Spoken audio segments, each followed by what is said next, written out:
Alors, donc, je me présente, je suis Ivana, je suis sexologue et je travaille à l'HDJ Santé de la Femme de Besançon. Je travaille aussi en libéral. Donc, aujourd'hui, le but de ce webinaire, est-ce que tu peux changer la diapo, s'il te plaît? Merci. C'est, dans un premier temps, comprendre l'impact des cancers et du traitement sur la santé sexuelle, identifier les mécanismes biologiques, physiologiques et relationnels, et donner des repères. En fait, le but, c'est pas de faire de vous des sexologues, mais c'est vraiment de vous donner des clés par rapport aux professionnels que vous êtes pour pouvoir les mettre en place et aussi répondre à vos questions par rapport à ce qui vous limite, etc. Je sais pas si sous forme de main levée, est-ce que certains peuvent me mettre, est-ce qu'il y a certains qui abordent déjà la santé sexuelle lors de leur consultation? Est-ce que vous pouvez me faire savoir? Ok,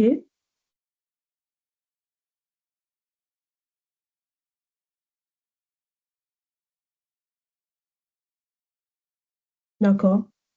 Alors, une seule personne sur les 20 participants aborde la santé Voilà. sexuelle actuellement. Alors, il y en a eu deux. Je ne sais Deux. pas si tout le monde a compris la question. Ok. Ah, voilà. Ok. Quatre. C'est plus rassurant. Donc, quatre Euh, professionnels l'abordent actuellement. Vous pouvez baisser les mains, merci. alors, donc la diapo suivante. Euh, Pourquoi c'est important d'aborder la sexualité en oncologie, en cancérologie? Parce qu'en fait, les études montrent que entre 70% des femmes estiment avoir, en fait, 60% à 90% des femmes présentent une dysfonction sexuelle, mais il y a que moins de 30% qui estiment avoir eu une information suffisante, dont 70 pas suffisante. En même temps, les études montrent vraiment qu'il y a un trouble fréquent, durable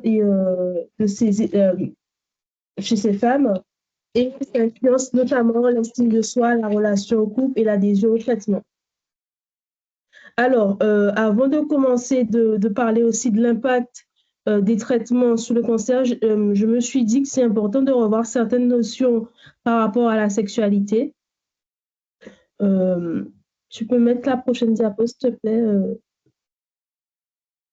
notamment la santé sexuelle. Mets l'autre diapo encore. Voilà. Alors, je vous ai cherché un schéma qui montre, je ne sais pas si vous connaissez la définition de la santé sexuelle, mais montre que la santé sexuelle, c'est une dimension biopsychosociale. Et on voit à travers ce schéma, et j'ai trouvé une petite pépite durant l'après-midi, c'est le prochain schéma qui va suivre, c'est vraiment un qui est spécifique à quand il y a des troubles sexuels durant le cancer. Tu peux mettre l'autre diapo encore? Super. Donc, c'est en anglais. Désolée. Moi, j'aime pas l'anglais. Désolée. C'est pour ça que je dis désolée. Donc, voilà. Et en fait, c'est bien de comprendre que quand on parle sexualité, c'est pas juste la relation sexuelle, mais c'est vraiment, ça va au-delà, ça parle de l'intimité, la relation à soi, la relation à l'autre, l'image du corps, la dimension aussi contextuelle, socioculturelle et aussi biologique et physiologique. D'accord? L'autre chose à savoir encore par rapport à la sexualité, c'est l'impact. Ah, j'ai vu une question. Je te laisse finir, je te relayerai les questions après ta diapo. Ah, ok, d'accord. Ok. Euh, c'est de connaître aussi le rôle des hormones sexuelles sur la sexualité. Parce qu'on verra après les traitements que les traitements ont un impact sur la sexualité, non pas parce que c'est une dimension que psychologie, mais c'est aussi vraiment physiologique, d'accord? Par exemple, les hormones sexuelles chez la femme, donc par exemple euh, l'oestrogène, en fait, ça va avoir un impact sur tout ce qui est lubrification, tout ce qui est élasticité, joue un rôle important sur l'élasticité des tissus, sur le désir, la sensibilité et le bien-être corporel, en fait. Et donc, quand il y a une baisse d'œstrogène, mais forcément, il y aura sécheresse, manque de lubrification, etc. Et en prenant en compte aussi l'apport en androgène, donc la testostérone. Certes, les femmes, elles ont moins, mais un faible apport en testostérone va aussi baisser aussi la libido. Voilà. Tu peux me mettre la question ou je peux continuer? Oui, alors je te pose les questions. Donc, on a deux pour le coup de Madame Bretet. Alors, existe-t-il un temps dédié à l'évaluation systématique de la santé sexuelle ou est-ce sur la demande spontanée des patientes? Donc là, pour ton cas spécifique en hôpital de jour gynéco, je pense que c'est pas Alors, forcément partout pareil. alors oui, alors je vais vous expliquer en fait l'HDJ santé en HDJ, elle vient avant l'opération et elle vient en post-opératoire. Et durant ces temps, par exemple, c'est une sage-femme qui fait la santé sexuelle. Je ne sais pas si ma réponse va répondre à votre question, hein, madame. Là, on va avant l'opération, on va faire la prévention, on va montrer l'importance de la santé sexuelle. Et après, mais ça sera pareil et on va parler, ça sera toujours un espace ouvert et c'est un atelier. Donc ça, on ne pourra pas faire une évaluation spécifique parce que c'est pas un individuel. Je ne sais pas si ça répondait à la question. Je pense assez. Donc, pour le cas spécifique de l'HDJ santé de la femme au CHU de Besançon, ton intervention se fait par atelier, mais tu restes disponible si besoin est derrière. Alors moi, en ce qui me concerne, moi, pour le parcours cancer du sein et les cancers du pelvis, moi, je suis là en poste et c'est à la demande de si elles ont, en plus de ces ateliers de groupe, elles ont envie de voir en individuel. Sachant qu'en post-cancer, entre l'arrivée, le cancer et le rendez-vous HDJ, il y a tellement peu de temps qu'elles sont pas forcément. Alors, elles sont pas encore dans ce qu'on appelle la sexualité, mais ce qui est possible d'aborder, c'est tout ce qui est la relation à soi. C'est pour ça que vous vous souvenez de ce que je vous avais dit sur la sexualité. Des fois, les patientes, elles vont vous dire tout de suite, oh, ben, la sexualité, j'en suis pas là, etc. Et les termes abordés vont tout faire et de dire, mais oui, mais la relation avec votre corps, comment vous vous sentez en tant que femme, mais là, ça va plus s'ouvrir de l'espace à discuter. Voilà. Je sais pas si...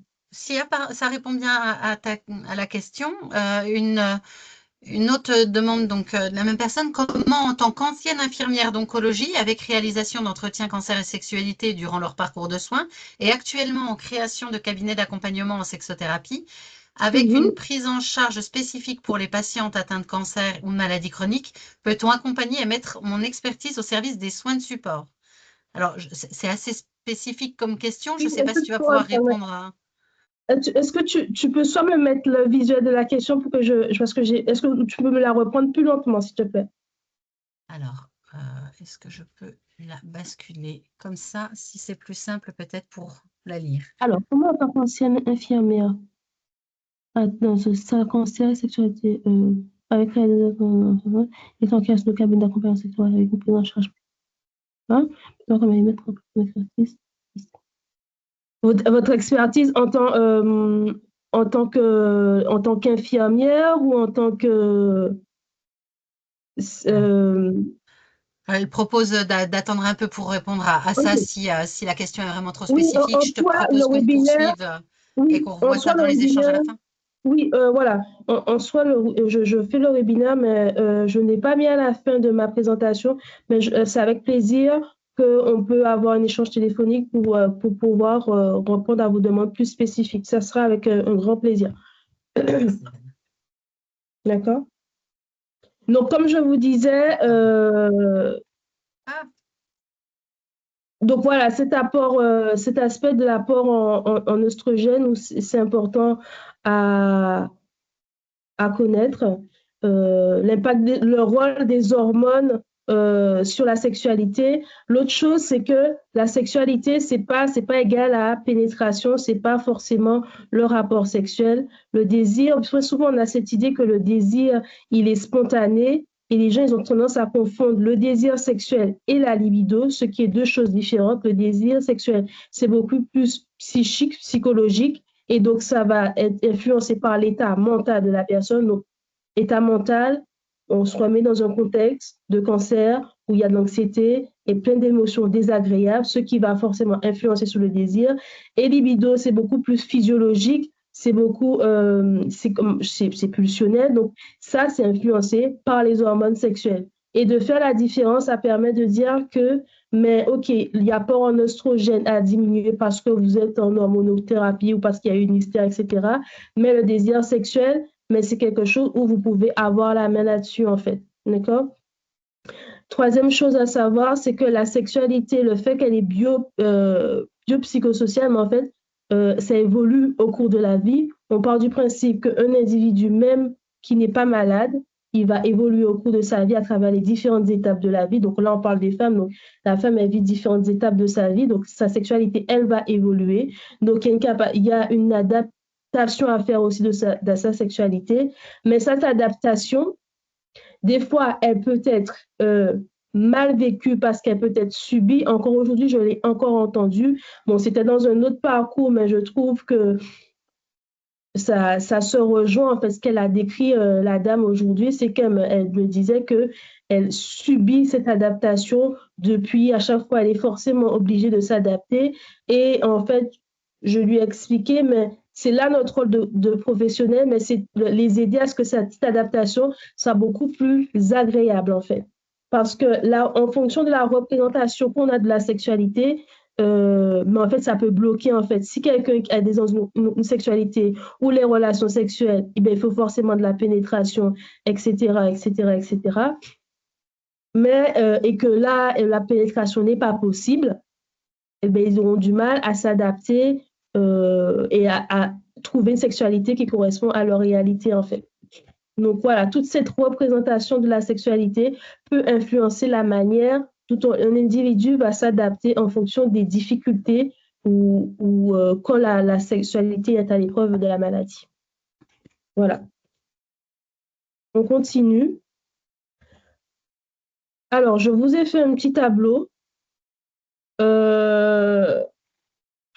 Alors, est-ce qu'il est bien fait, est-ce qu'il n'est pas bien fait? J'ai fait de mon mieux. Ce tableau, je me suis dit, d'une part, en fait, vous pourrez l'imprimer et le plastifier ou pas, et pouvoir l'avoir dans vos consultations pour ceux qui le souhaitent.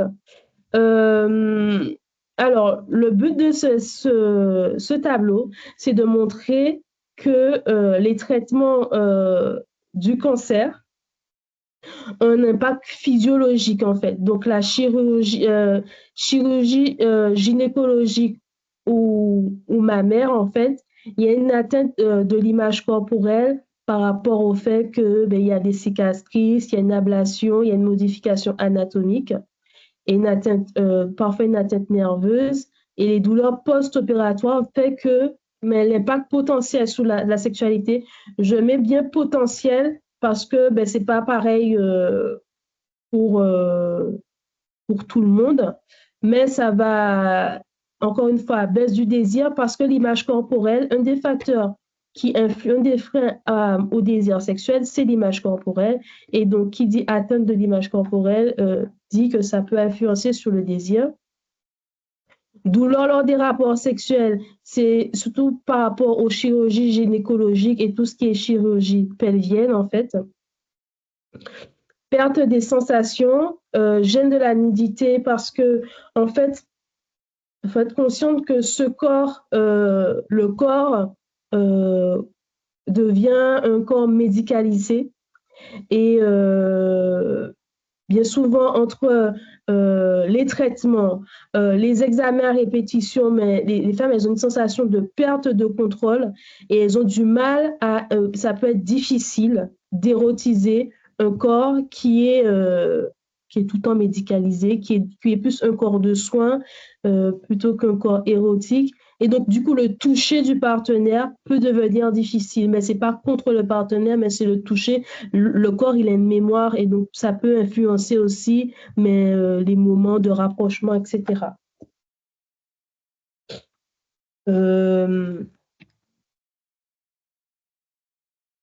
Ensuite, je regarde si je vous ai tout dit.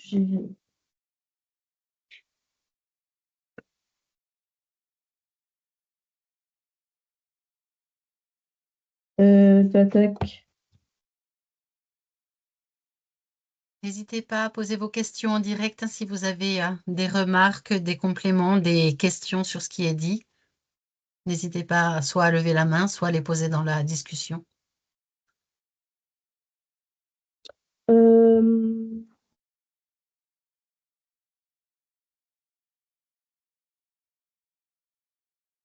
Alors, ensuite, la chimio.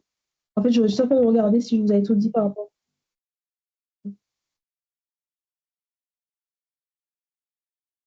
Et donc, en fait, l'importance, alors j'ai vu aussi donc l'importance de se plaire à soi-même avant d'être capable d'accueillir le regard de l'autre, c'est important. Et c'est pour ça que je vous disais, par exemple, en HDJ, on les accueillait un peu entre le rendez-vous HDJ et l'opération, il y avait pas beaucoup d'écart que, en fait, on était plus sur le soi, la relation avec soi, parce que c'est envisageable le regard de l'autre. Et donc, et ça, c'est pour que ce soit, on le verra plus tard, mais je parle des couples, mais je parle aussi des femmes qui sont célibataires où l'image du corps peut être un frein à la rencontre à l'autre parce qu'on a peur du regard de l'autre, mais qu'est-ce qu'il va dire, moi avec un seul sein, etc., avec cette cicatrice. Donc, il y a un grand travail à faire sur l'acceptation du corps, de nouveau réapprendre à vivre et renouer cette relation avec ce corps qui a subi des opérations. Alors, la chimio. La chimiothérapie, en fait, c'est un impact un effet sur le bon fonctionnement des ovaires. Donc, c'est ce que je vous disais. Donc, on revient encore sur ce que je vous ai dit sur les oestrogènes et tout ça. Donc, la chimio, ça va avoir un impact aussi sur par exemple, perte de cheveux, la poigne, fatigue intense. Tout ça, donc, image du corps. Fatigue intense, ça va avoir un impact aussi sur le désir. Modification de la lubrification qui est faite par les oestrogènes, sécheresse vaginale et douleur lors des rapports sexuels, en fait. D'accord? Donc, vous voyez, ce qui revient souvent, c'est sécheresse vaginale, douleur lors des rapports sexuels, atrophie vaginale. L'atrophie vaginale, on va le retrouver en radiothérapie par rapport aux inflammations et par rapport aux irradiations, en fait. D'accord? Et donc, il existe plusieurs solutions que je vais vous proposer. Je ne connais pas tout parce que, voilà. Mais il existe pas plein de choses, mais il existe des choses. D'accord? Et qu'est-ce que j'allais vous dire encore? Et l'hormothérapie, donc chute des oestrogènes. Donc, qui dit chute des oestrogènes, baisse du désir, sécheresse vaginale, douleur lors de la pénétration et difficulté de lubrification. D'accord? Donc, voilà. Est-ce que ça va pour le tableau? Est-ce que ça vous parle? C'est des choses que vous savez déjà ou qui... OK. Alors, par main levée, est-ce que ça répond à certaines de vos questions? Est-ce que c'est des choses que vous connaissiez déjà? Alors, ça répond aux questions?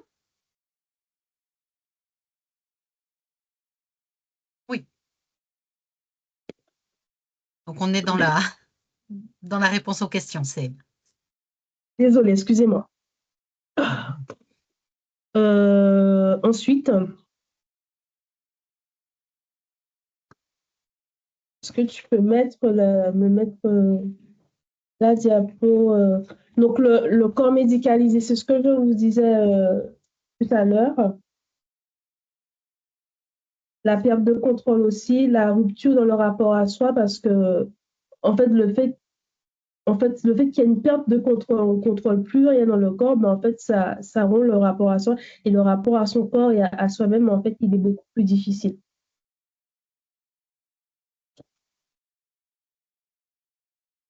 Ensuite, alors. Je me permets une remarque dans la conversation. Oui, mais compliqué en soins de demander des ordonnances pour des lubrifiants, par exemple. C'est avec cette demande que j'ai mis en place des entretiens. Donc, c'est la personne qui était infirmière en oncologie qui indique le pourquoi il y a eu la mise en place des entretiens sexualité dans son service à l'époque. Alors, effectivement, euh, comment pouvoir demander les ordonnances de lubrifiants? Est-ce qu'il y a une possibilité d'en avoir dans les services et les distribuer directement? Mais pour moi, à ma connaissance, les lubrifiants, c'est pas sur ordonnance, à moins que vous parlez euh, du Mycogène. Je ne sais pas si c'est celui-ci. Alors, Mais pour moi, les lubrifiants, par exemple en endo, ben, quand c'est comme ça, soit ben, elle a répondu ou pas. non, non, pas encore. Donc, est-ce qu'il y a une possibilité d'avoir des lubrifiants à disposition? Alors, même Cogine n'est pas sur ordonnance ni aucun autre. Donc, oui, Ben effectivement, oui, c'est ça. les lubrifiants ne Ouais. sont pas sur ordonnance. Au moins de parler de sécheresse vaginale qui se limite aux yeux. J'ai pas compris la question. À moins de parler des sécheresses qui se limitent aux yeux. Je pense qu'il y a des quiproquos dans les.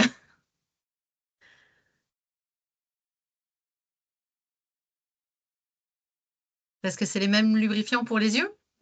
Non, non, J'avoue, je comprends pas. non, j'ai pas compris. Je pense que Je pense que c'est difficile peut-être à formaliser par écrit. Est-ce que, Charline, vous voulez qu'on active votre micro et prendre la parole?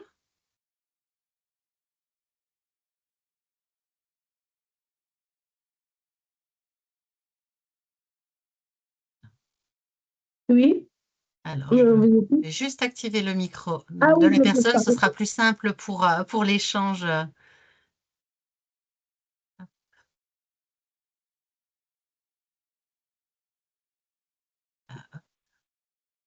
Bonsoir. Ouais. Bonsoir, Charline. Bonsoir à toutes. Bah, merci beaucoup. Oui, alors à l'écrit, c'est difficile parce qu'en plus, ça va très vite.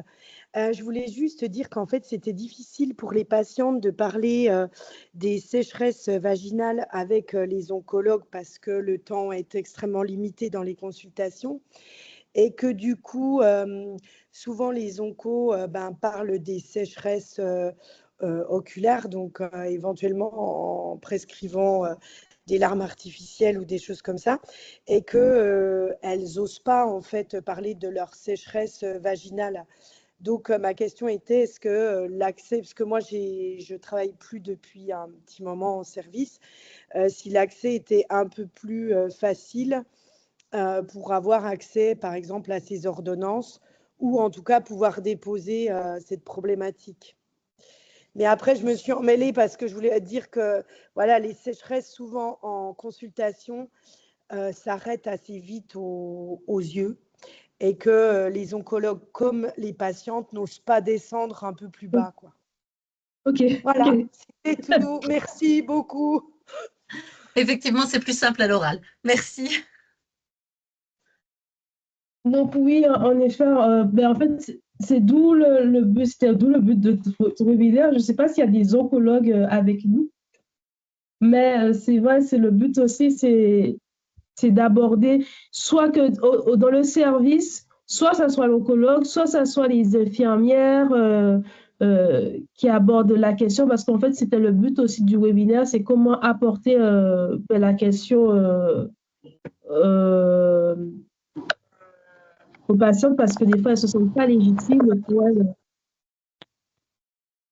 Je propose qu'on Les poursuive un peu. associations, oui, Alors, on les associations. remarque dans les associations, effectivement, les associations peuvent être amenées à en fournir. Ah, en fournir, oui, oui, mais après, il faudra, en fait, c'est de l'achat, hein, parce que, en fait, je ne sais pas s'il y a un budget, mais si les associations ont le budget pour acheter des lubrifiants, oui. Oui, essayer Moi, de se j'avais retourner pas. vers les associations si c'est faisable. Mais on va poursuivre peut-être et voir comment l'aborder, si cette question de l'aborder est simplifiée. Peut-être que la demande de lubrifiant ou même se rendre à la pharmacie pour en acheter de manière plus spontanée sera plus simple. Oui, et parmi dans comment l'aborder, c'était une des questions que j'avais mis. En fait, dans aborder la question, je mettais souvent de mettre ça sous forme de questions ouvertes. Vous savez, après ce traitement, beaucoup de femmes rapportent à partir de ce traitement, ça peut avoir un impact sur la sécheresse vaginale. Est-ce que vous vous sentez concerné? Et de là, vraiment la question ouverte de partir d'une généralité. Comme ça, c'est le sentiment de ne pas se sentir seul. Et après, de renvoyer la question, de renvoyer à la personne, est-ce que vous vivez la même chose? Et comme ça, la personne va se sentir aussi plus donner l'autorisation à dire, ben oui, je ne suis pas toute seule, etc. Et que ça vienne d'un professionnel ou de membre de l'association, elle va se sentir aussi légitime de se préoccuper par rapport à ces questions de la sexualité, du rapport à soi et de toutes ces questions physiologiques liées au corps, en fait. J'ai spoilé les diapos un petit peu plus avant sur les questions parce que je voyais que c'était une demande. C'est que les demandes sont là et répondent ton PowerPoint, donc c'est parfait. On va poursuivre. Donc, la maladie, les traitements altèrent l'image du corps. Donc, c'est ce que je vous expliquais tout à l'heure. Elle vient bouleverser la féminité. Le corps, il change et parfois de façon très brutale. Et certaines femmes ne se reconnaissent plus et ne se sentent plus désirables. Donc, c'est difficile de se sentir, de penser qu'on peut être désirable aux yeux de l'autre personne. Et il y a plein aussi, c'est des moments où entre l'annonce et les traitements, etc., ben, il y a plein d'émotions désagréables, de l'anxiété, de la colère. Et par rapport aux troubles sexuels, en fait, aux difficultés sexuelles, le fait que on ne met pas de mots là-dessus, ça peut nourrir l'anxiété, en fait, de savoir, mais est-ce que c'est normal? Est-ce que je suis la seule? Est-ce que d'autres femmes qui sont dans ma situation vivent la même chose? Et c'est là aussi les associations, c'est de faire le lien, en fait. Par exemple, dans nos journées HDJ, entre midi et 2, c'est un espace où les femmes, elles sont entre elles. Et en général, c'est un membre de l'association qui vient parce qu'elles vont se retrouver, parce que nous, en tant que professionnels, il y a des choses où c'est là que s'arrête notre job et c'est là où les associations, ils vont créer du lien entre les femmes, en fait. Donc, je me suis perdue dans mon...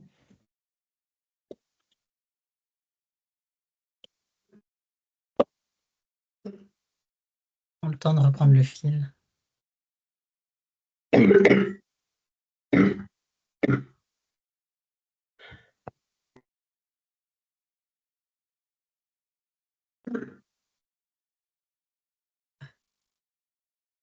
Excusez-moi. Et donc, d'en parler avant en prévention, ça va éviter de nourrir l'anxiété et le sentiment de honte, etc., de honte et aussi le sentiment de culpabilité, de rassurer. Même si des fois, quand vous allez leur parler, peut-être qu'elles vont juste dire non, je ne suis pas prête ou c'est pas ma préoccupation. Mais au moins, la porte sera ouverte, vous aurez déjà planté une graine, en fait. Et c'est ça l'importance. Ouvrir la porte, moi, je trouve que c'est déjà contribuer à un accompagnement, en fait. Voilà. On peut passer sur... Alors, par rapport à l'impact relationnel et les impacts relationnels et sociaux que ça a sur le cancer sous la vie de ces femmes. Alors, dans les couples, ça bouleverse l'équilibre sexuel et émotionnel du couple, sachant que, en fait, avant le cancer, il y a aussi la prise en compte de comment était le couple avant le cancer aussi. Vous savez, des fois, en fait, les difficultés qu'elles vont rencontrer avec le cancer, ça sera le dessus de l'iceberg. Mais s'il y avait déjà des difficultés avant, ça va faire qu'accumuler, vous voyez. Et donc, tout ce qui concerne propre au cancer, mais vous savez, tout ce qui est peur de la nudité, peur de la relation sexuelle parce que j'ai peur d'avoir mal, mais en fait, les personnes, elles vont être dans un évitement de l'intimité parce qu'ils vont se dire relation sexuelle, puisque Alors, Ivana, ton micro s'est coupé. Ah, oui, c'est bon. merci. Excusez-moi, je vais attendre. Puisque dans ma représentation que j'ai de la relation sexuelle, il faut une pénétration, donc je vais éviter la relation sexuelle en fait. Donc je vais éviter les moments d'intimité. Alors que d'avoir cet espace où on dit mais la relation sexuelle n'est pas obligée d'avoir de pénétration, ou même les femmes qui sont dans le cancer du pelvis ou la pénétration, si elles ont une vulvectomie ou la pénétration ne pourra pas être possible pendant un certain temps en fonction des chirurgies, et on se dit, ben, je ne pourrais plus avoir de relations sexuelles, mais en fait, c'est de clarifier la représentation et on sera plus dans ben, qu'est-ce que j'ai envie, d'avoir des moments de tendresse. Nourrir ces moments de tendresse, c'est très important aussi, en fait. D'accord? Donc, l'évitement de l'intimité, ça va aussi être peur de se mettre nu devant l'autre. L'autre aussi aura peur de faire mal, d'accord? Et on va entrer dans un cercle vicieux. Vous savez, je ne sais pas si vous avez entendu parler du cercle de la douleur.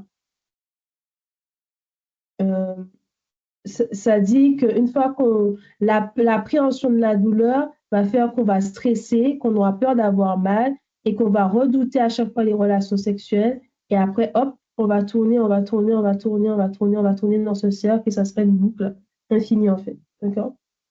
Et de casser, d'avoir cet espace, ou même, et là, c'est là où on vient sur la communication en fait.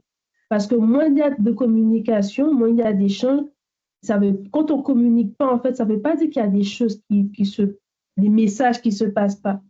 Parce que quand on communique pas, c'est l'imaginaire, en fait, qui va nourrir ce blanc de non-communication. C'est-à-dire, ah, mais elle n'a plus envie de moi, euh, euh, je lui plais plus, ben, c'est ma faute, ou on va dire, ben, c'est moi à cause de ma chirurgie. Et en fait, il y aura des pensées parasites qui vont nourrir, et en fait, il y aura de la distance, des non-dits, etc. Et il y aura une difficulté de communication.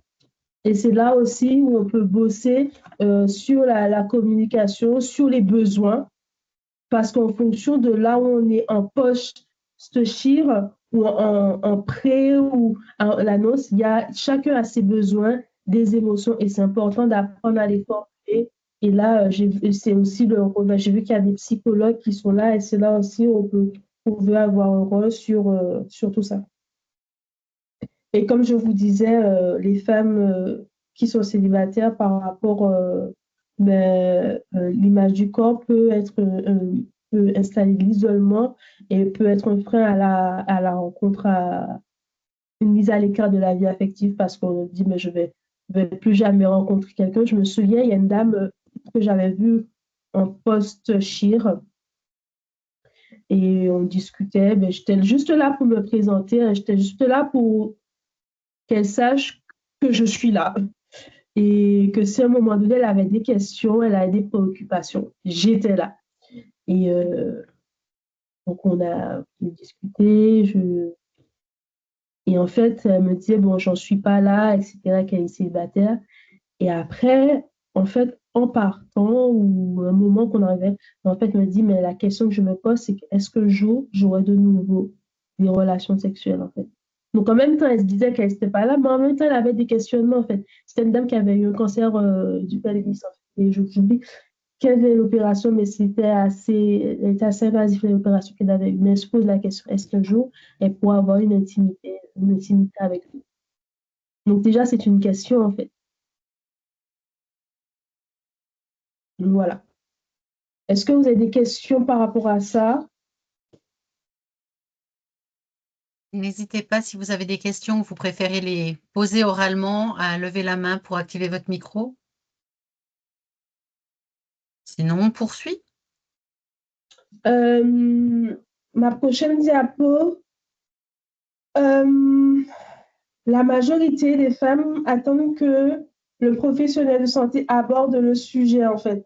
Alors, c'est un peu le chat qui se mord la queue. Je dis ça parce que le professionnel, aussi, d'une part, n'aborde pas certains professionnels, parce que j'entends aussi, et je pense que parmi vous, il y a déjà ceux, donc il faut aussi penser à ceux qui abordent. Donc, certains professionnels n'osent pas aborder le sujet. Et moi, le but de ce webinaire, c'est de, oui, vous donner des informations, mais là, je vois que la majorité d'entre vous, vous savez déjà l'impact du cancer sur la sexualité, mais c'est aussi, en fait, pour pouvoir aborder le sujet, il faut que vous vous questionnez en tant qu'individu. C'est-à-dire, et je pense que c'est quoi vos limites, en fait? Est-ce que vous êtes à l'aise avec la question? Parce qu'on est des professionnels, et même ceux qui sont dans les associations, hein, on a tous des limites et des représentations. Et c'est important de se questionner sur le bon vocabulaire qui nous correspondrait plus, en fait, aussi. D'accord? Donc, les freins, c'est la pudeur, peur de déranger, penser que c'est pas le moment et que la sexualité, c'est accessoire, c'est un plus dans la vie, en fait. Et donc, elles n'osent pas poser la question, en fait, aux soignants.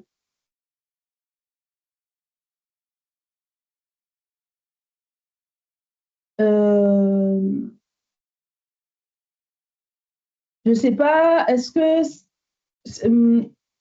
tu peux mettre la prochaine diaporama, s'il te plaît?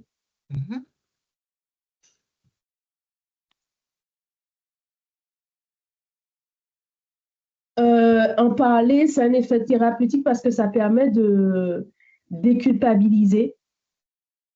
Donc, comme je vous disais tout à l'heure, un soulagement aussi dans le sens de la personne aborde la question, c'est que c'est important en fait de s'autoriser, de se sentir légitime d'accorder de l'importance à sa sexualité et de se sentir légitime d'apporter l'importance au rapport avec son corps, à son identité en tant que femme, etc., etc. Et ça permet de renforcer l'alliance thérapeutique de cette, là, cette personne a été là pour ces questions, mais la prochaine fois, je vais oser lui poser la question, par exemple, pour le lubrifiant. Vous voyez? Donc, ça renforce l'alliance thérapeutique. Et aussi, les études elles montrent que ça peut, à l'inverse, ça peut être, comment ils disent ça dans les études? L'impact, la peur de l'impact sur la sexualité, ça peut être un frein de traitement. Je vais vous donner un exemple. La semaine dernière, j'ai vu une dame, elle avait fait une hystérectomie. Et une infirmière vient me voir, elle me dit, voilà, il y a une dame, elle est préoccupée par rapport à la suite pour elle, par rapport à son désir. Je l'ai rassurée, mais je pense qu'elle a besoin de te voir parce que je pense que tu n'utilises pas les mêmes mots, etc., etc. Et en soi, je pense que plus différents professionnels, mais qui voient cette dame et font passer le même message, en fait, c'est des fois. Et donc, je vais voir cette dame qui me dit qu'elle a peur parce qu'elle a eu une hystérectomie. On lui a retiré un ovaire. Donc, on lui avait retiré un ovaire. Et donc, elle en avait un toujours. Et donc, elle avait peur par rapport à sa lubrification. C'était ça. Elle avait peur qu'elle ne se lubrifiait pas parce qu'on lui a, on lui a retiré son col, le col de l'utérus. Elle avait peur de ne plus ressentir de plaisir parce qu'on lui avait retiré son col de l'utérus. Donc, tout de suite, là, vous pensez à éducation à la sexualité. Et en fait, elle m'a révélé, elle m'a dit, mais en fait, ça fait longtemps que je dois me faire opérer, en fait. Ça fait longtemps que je dois m'opérer, mais il y avait cette question de projet de bébé et il y avait cette question d'impact de la sexualité par rapport aussi qu'elle avait peur de ne plus avoir de sexualité après ce truc, excusez-moi, par rapport après cette chirurgie, etc. Et quand je lui ai dit, mais oui, l'hystérectomie, ça va agir sur sa lubrification, mais c'est pas l'utérus, parce qu'elle elle pensait que c'était le col de l'utérus qui sécrétait la lubrification, en fait. Alors que je lui disais, maintenant, c'est des glandes qui sont à l'extérieur, voilà, je lui explique, et là, j'avais pas de planche anatomique, j'avais pas prévu tout ça, et c'est là où, en fait, elle était pas du tout là, en fait, et c'est après avoir pris le temps de parler avec elle où, en fait, on a éclairci c'était quoi sa plus grande préoccupation. Et en fait, le fait qu'elle avait vu le chirurgien, qu'il avait un peu rassuré déjà, l'infirmière qui avait aussi rassuré, plus moi, mais en fait, à la fin, je lui ai dit, mais en fait, madame, on est là, le chirurgien a répondu à vos questions. L'infirmière est là. Moi, je suis là. En fait, on est là et on sera là, en fait. Si vous avez que, parce qu'elle était en poche, je lui ai dit, mais si vous avez qu'une consultation, on sera là, vous n'êtes pas toute seule. Mais ça aide, en fait. Ça aide à renforcer l'alliance thérapeutique mais si en un moment donné, elle rencontre une difficulté, mais c'est qu'il y a des gens derrière qui sont là pour l'écouter sans jugement, en fait. C'est ça l'effet de la parole aussi. Et c'est pour, surtout, je dis ça aussi par rapport au fait que, mais en tant que professionnel, on a tous un timing, on a tous des préoccupations, mais on a tous cette valeur commune, c'est le bien-être du patient, en fait. Et ne serait-ce de dire, ben voilà, j'ai une liste de professionnels qui pourront vous en parler. Écoutez, moi, je n'ai pas le temps, mais je peux vous orienter. L'infirmière pourra vous et peut-être là, l'aide-soignante, en fait, tous les professionnels qui êtes là ce soir. Je pense que dès que si vous avez cet espace, bien sûr, mais voilà, vous pouvez porter la contribution à cette alliance thérapeutique. Voilà. Alors, donc l'information doit être systématique, progressive et répétée. Donc c'est ce que j'ai relaté à travers le cas que je viens de parler. Question ouverte suffit à ouvrir un espace de parole. En fait, c'est ce qu'on appelle l'effet entonnoir. En fait, on parle d'une information générale. Toutes les femmes, après, par exemple, je ne sais pas si j'ai mis, voilà. Beaucoup de femmes me disent que les traitements peuvent impacter leur intimité. Ça, c'est une information générale. Est-ce que c'est quelque chose que vous avez remarqué? Donc, on renvoie à elle, en fait, et après, c'est de l'écoute. C'est de l'écoute en fonction, ben, si c'est non, ben, on sait que vous allez prendre une graine, et si là, ben, elle vous parle, ben, voilà. Mais dans tous les cas, c'est gagné. Donc, j'ai mis plusieurs questions. Je vous laisse les lire. Est-ce que tu souhaites que je lise les différentes suggestions de questions? Te laisser respirer un peu. Merci.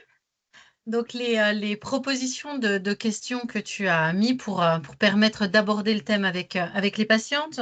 Donc, tu viens d'en citer une. Il y a également, si vous avez des questions sur votre corps ou votre intimité, on peut en parler ou je peux vous orienter. Une autre approche peut être, est-ce que la maladie ou les traitements ont eu un impact sur votre sexualité? D'autres femmes ayant reçu ce traitement ont souffert de sécheresse vaginale et enchaîné derrière. Est-ce que c'est votre cas? Voilà, cette question que je revenais sur tout à l'heure par rapport au lubrifiant et par ouais. Vous êtes peut-être soucieux de savoir de quelle façon tout cela peut affecter ou non votre sexualité et votre intimité. Nous pouvons en parler si vous le souhaitez. Autre approche, ce traitement peut avoir un impact sur votre intimité ou votre sexualité. Est-ce que vous avez des questions à ce sujet? Et dernière possibilité, enfin je pense que c'est une parmi tant d'autres, mais dernière proposition, certaines femmes ressentent des changements dans leur vie intime pendant les traitements. Comment ça se passe pour vous? Voilà. Est-ce que là, il y a des phrases qui vous parlent ou qui vous font écho en tant qu'individu que vous êtes? Ou est-ce que vous avez déjà votre phrase, en fait? Dans ceux qui l'ont mis en place dans les services, est-ce que vous voulez prendre la parole ou mettre dans la conversation la manière dont vous pouvez être amené à l'aborder avec vos patientes?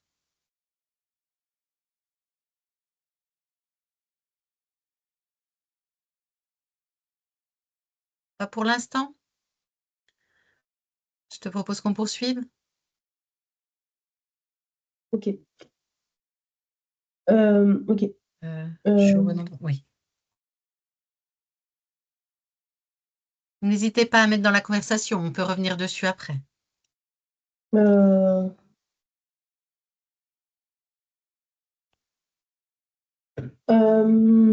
j'oublie pourquoi j'ai mis ça. Oui, ça, c'est pour définir, ça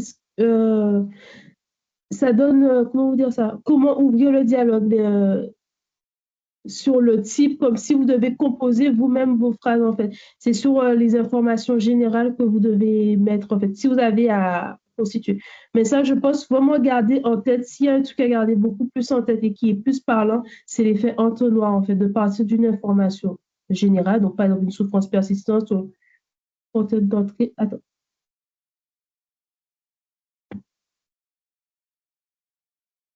Dans la discussion, ce sont des phrases de porte d'entrée qui permettent de planter une graine, donc toujours bénéfique. Oui, mais peut-être que après moi le but après c'est que alors j'ai mis peut-être c'est que ça vous parle aussi, hein. Mais voilà, c'est pour ça. Sauf si Alors, le professionnel n'est pas à l'aise, ce qui peut crisper la discussion. Donc après, voilà, comme tu oui, l'abordes mais plus ça tard, c'est des mots qui sont... important.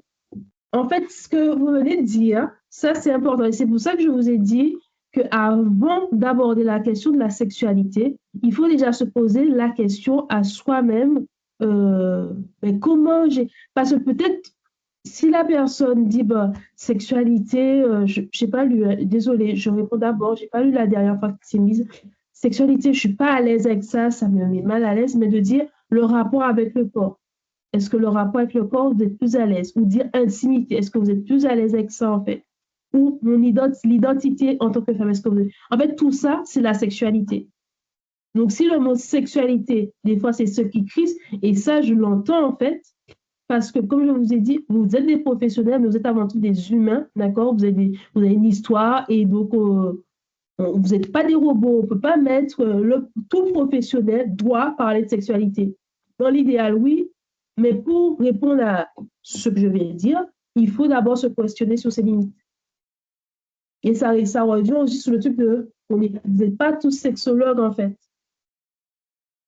D'accord? C'était quoi d'autres questions? Alors après, c'était une continuité qu'effectivement, si le professionnel n'est pas à l'aise, ça peut crisper la discussion et mettre en difficulté le soignant, justement, et ce n'est pas le but.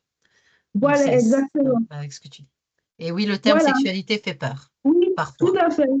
C'est pour ça, et même, et pourquoi c'est important de voir si vous êtes à l'aise, parce que derrière, des fois, il y a des patientes, elles peuvent vous dire, elles peuvent, rien que d'entendre, elles vont tout de suite penser à la relation ou relation sexuelle. Et là, si vous n'êtes déjà pas à l'aise, vous n'arrivez pas forcément à rebondir de dire, mais écoutez, madame, vous savez, la sexualité, c'est pas que les relations sexuelles, c'est parce que vous serez surpris, parce que vous-même, vous n'êtes pas à l'aise. Donc, c'est avant même de mettre en pratique ces questions ouvertes, hein, c'est de vous demander quel est le vocabulaire ou juste de relayer. Juste de relayer, en fait, de chercher de planter la graine, de sorte à dire, mais on est là, et mais il y a quelques voilà et je vous l'oriente, etc.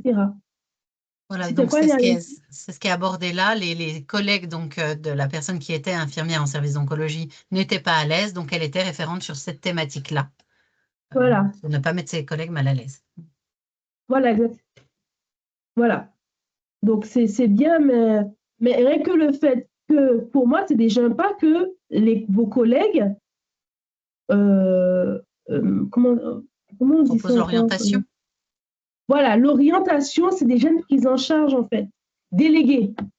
Le fait de déléguer, pour moi, c'est déjà une prise en charge. Si vos collègues n'étaient pas à l'aise, mais le fait de déléguer, de dire, écoutez, il y a quelqu'un, machin, c'est déjà à prendre en compte, en fait. Le patient va dire, en fait, parce que les patients, vous savez, des fois, ils voient, en fait, les patients, ils ne demandent qu'à voir des humains, en fait, en face d'eux. En fait. Et rien que de dire, mais écoutez, moi, j'ai quelqu'un, vous pouvez la voir, ou peut-être qu'elle n'est pas là aujourd'hui, mais elle peut passer demain ou dans votre chambre pour vous parler. Mais c'est prendre en compte l'humain, en fait. Donc voilà. Je vous propose qu'on poursuive. Je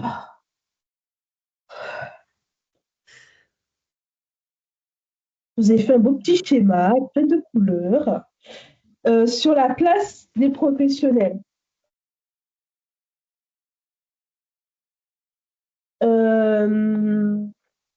J'ai pas mis tous les professionnels parce que Émilie m'a envoyé la diversité des professionnels. J'ai pas pu tout mettre. Par contre, je suis contente qu'il y ait autant autant de différents professionnels, parce que ça montre à quel point c'est de plus en plus élargi.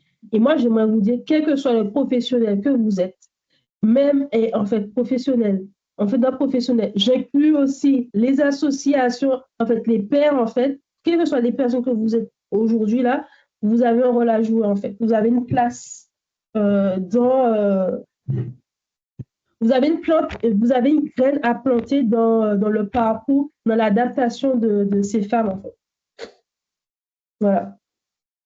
Donc, pour ce qui est des médecins, tout ce qui est médecin, c'est d'informer sur les effets possibles des traitements. Mais ça, en soi, je me dis que ça peut être comme les médecins oncologues, gynécologues, sages-femmes, mais ça peut être les idéaux, en fait.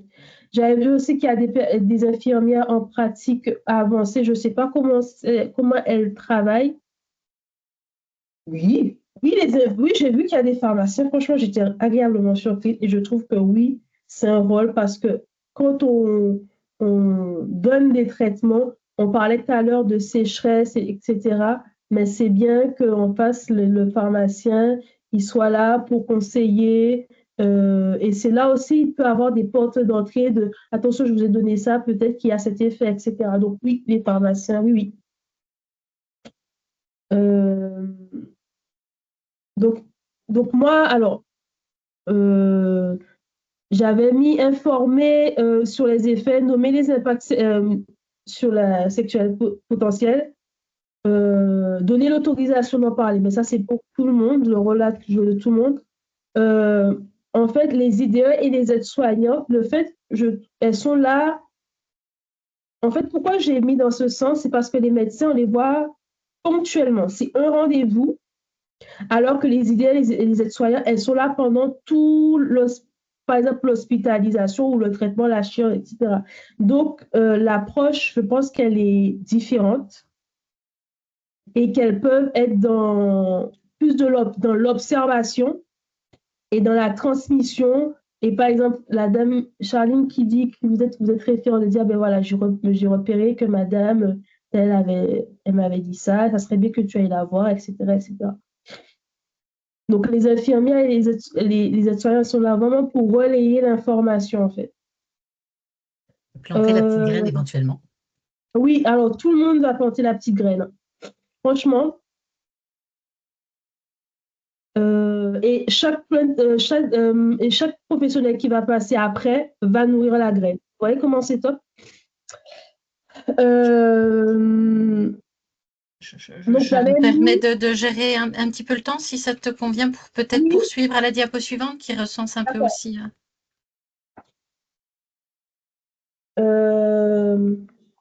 Alors, oser aborder la sexualité, pas besoin d'être expert. Ouvrir la porte suffit, là je dis. Respecter le rythme, c'est-à-dire que si vous abordez et que la personne elle ferme la porte, OK. Et que si la personne, vous voyez qu'elle est plus sur quelque chose que d'autre, c'est OK. Et comme je vous ai dit, nommer, ben, c'est déjà soigné en fait.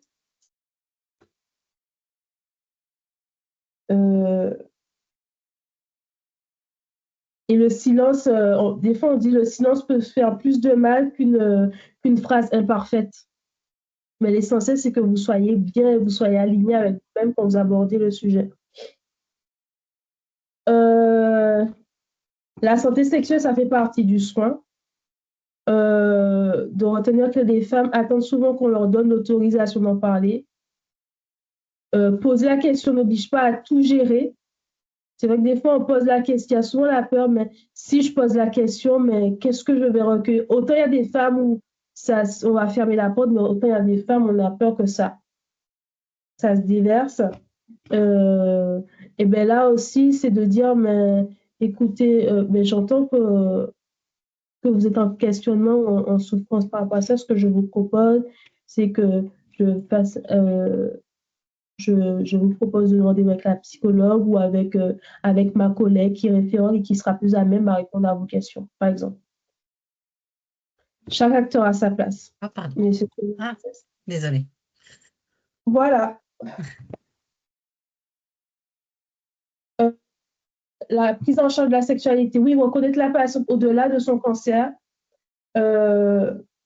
Donc, qui dit prendre en charge la sexualité dit améliorer la qualité de vie.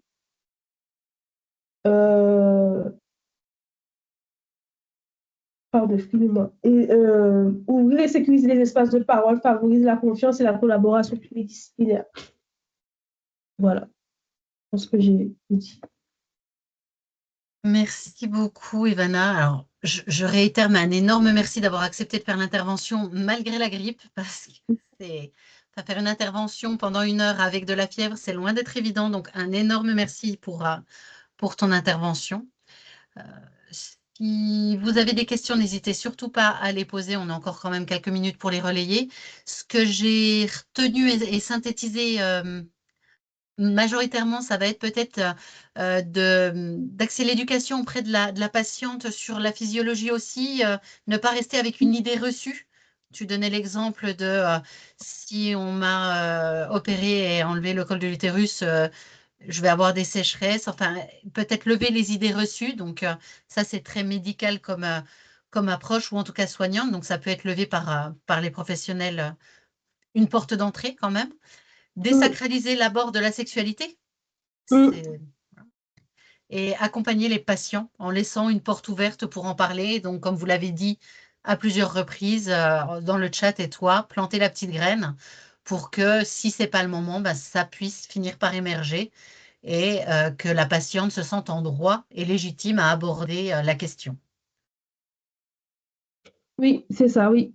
Et de garder en tête, oui, les différentes dimensions de la sexualité, je trouve que c'est top parce que, vous savez, des fois dans mes consultations, mais je passe par cette étape où on décortique, mais qu'est-ce que la sexualité en fait? Quel est le premier mot qui vous vient en tête quand vous entendez sexualité?